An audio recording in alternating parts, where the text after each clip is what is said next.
Limitations of the graphical method. Hello, everyone. Let's begin our lesson today by revisiting some of the foundational concepts we've already covered. As you'll remember from our previous study of linear equations, we learned that if we have a pair of linear equations involving two variables, one very effective way to solve them is by plotting both straight lines on a Cartesian plane. When we look at the graph, the point where these two lines intersect is incredibly important. It represents the unique solution, which we denote as x, y, that satisfies both equations simultaneously. Now, while this graphical method is an excellent tool for visualizing the relationship between two equations and seeing how they behave, we need to be careful. As we move through today's lesson, we are going to explore why this method has significant practical limitations, especially in situations where we require high precision and exact answers. Let's dive into why that is. Understanding the limitation. The primary drawback you need to keep in mind is that the graphical method relies heavily on visual estimation. When we plot these lines on a Cartesian plane, our goal is to find the specific coordinates of that intersection point. Now, this process is quite straightforward and easy to manage if the intersection happens at what we call nice numbers, specifically integers. For instance, if the lines cross exactly at 2, 3, or -1, 5, you can simply read them off the grid. However, as we move into more complex mathematical and real-world scenarios, the solution is rarely such a simple integer.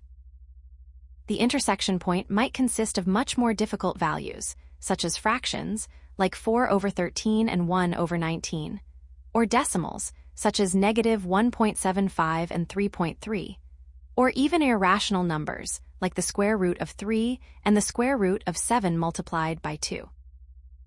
When we are dealing with coordinates of this nature, it becomes nearly impossible to determine the exact, precise values just by glancing at a graph. Even a tiny error in how you draw your line, or a slight misalignment in your scale, can lead you to an incorrect answer. Now that we've established that the graphical method allows us to see where two lines meet, let's dive into why this method isn't always the best choice. This brings us to our next slide, where I'll show you a practical example of how this precision gap can actually impact a real-world calculation. Illustrative example, the precision gap. Now, to truly grasp why the graphical method falls short when we deal with complex numbers, let's step away from abstract coordinates and look at a practical, real-world scenario involving business costs. Imagine you are running a delivery business and you need to compare two different courier services. Both companies have different pricing structures. First, we have service A. They charge a fixed base fee of $10, plus an additional $2.30 for every kilometer traveled.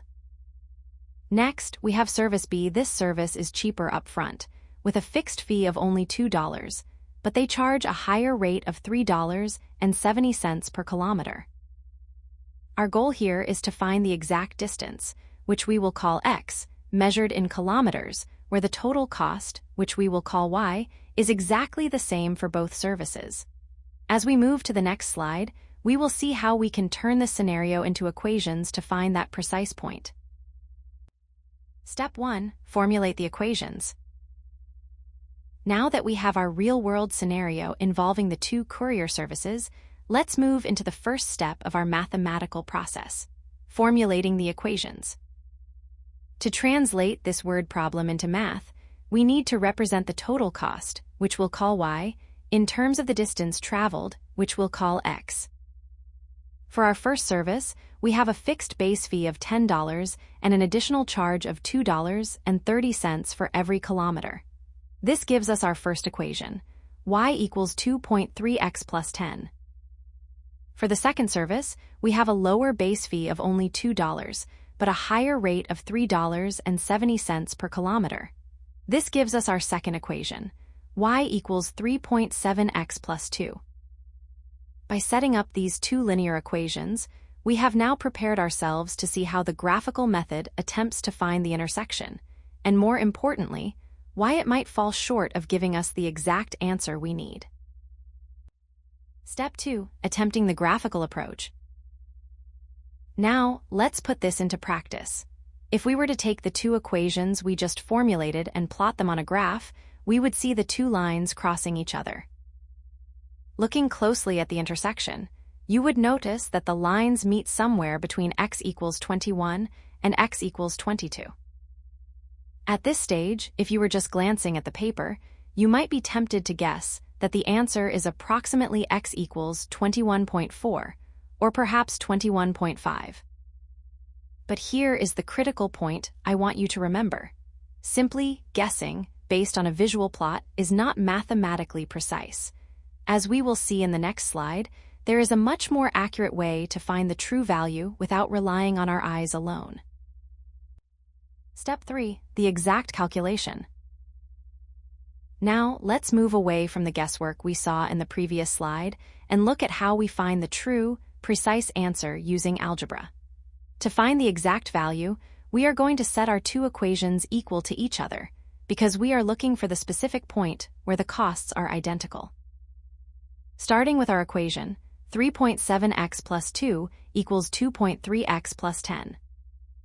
Our first goal is to group the like terms, so let's subtract 2.3x from both sides of the equation. This leaves us with 1.4x plus 2 equals 10. Next, we want to isolate the term with x, so we will subtract 2 from both sides. Now, we are left with 1.4x equals 8. Finally, to solve for x, we divide both sides by 1.4. This gives us x equals 8 divided by 1.4. To make this easier to work with, we can multiply both the numerator and the denominator by 10, which gives us 80 divided by 14. When we simplify that fraction by dividing both numbers by 2, we get the exact fractional answer of 47ths. If you convert that to a decimal, you get approximately 5.71428, and so on. As you can see, this precise value is much more detailed than the rough estimate we could only guess from the graph. Conclusion from example. So, let's reflect on what this calculation just showed us. While our graph gave us a helpful hint, telling us that the solution is somewhere around 5.7, it was unable to provide us with the true, precise value, which is the fraction 40/7. This highlights the core issue we've been discussing, the gap between a visual estimate and mathematical certainty. Now, why does this matter? Because in professional fields like engineering, physics, or finance, relying on a close enough estimate can be dangerous. A small discrepancy like this, if left unaddressed, can accumulate and lead to significant, even catastrophic, errors in real-world applications. This brings us to some common pitfalls to avoid when working with graphs. Common mistakes.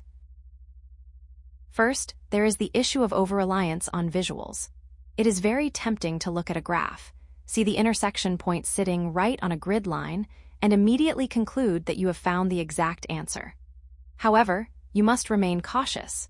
Just because a point looks like it lands perfectly on an intersection doesn't mean it isn't actually a nearby fractional value that is simply too small to see. Second, we have to consider scaling errors. If you choose a scale that is too large, for instance, using increments of 10, you lose all your fine detail. At that scale, it becomes virtually impossible to distinguish whether your x value is 5.1 or 5.4. The precision we need simply vanishes when the scale is too coarse. Finally, a very common mistake among beginners is the tendency to assume integer solutions. Because many of the early problems we solve in class use simple, whole numbers, students often try to force an intersection point to be a whole number, even when the math clearly suggests otherwise. Remember, as we saw in our courier service example, real-world math is rarely that tidy. Now, before we wrap up and look at our final summary, I want to pause and discuss some common pitfalls. As we've seen throughout this lesson, the graphical method can be deceptive, and I often see students falling into these 3 specific traps. Keep these mistakes in mind as we move into our final takeaways. Key takeaways. First, it is crucial to distinguish between the visual and the exact. As we saw in our courier service example, the graphical method is wonderful for a qualitative look, meaning it gives us a general idea or a visual representation of how the two lines behave. However, it lacks the quantitative precision we need. Algebraic methods, on the other hand, provide us with the exact, quantitative values that a graph simply cannot show. Second, we must recognize the inconvenience of relying solely on graphs. As we explored in the second slide, when our solutions involve tricky numbers like fractions, decimals, or even irrational numbers, plotting them becomes incredibly tedious and, more importantly, prone to human error. A tiny slip of your pencil can lead to a completely wrong conclusion. Finally, this brings us to the necessity of algebra. Because we cannot rely on mere estimation or guessing from a plot, we must turn to algebraic methods, such as the substitution or elimination methods. These tools are essential because they allow us to bypass the inaccuracies of drawing and find the precise, exact coordinates of that intersection point every single time. To wrap up our lesson today, let's summarize the key takeaways from everything we've discussed. In our next session, we will begin diving into these algebraic techniques to see exactly how they work.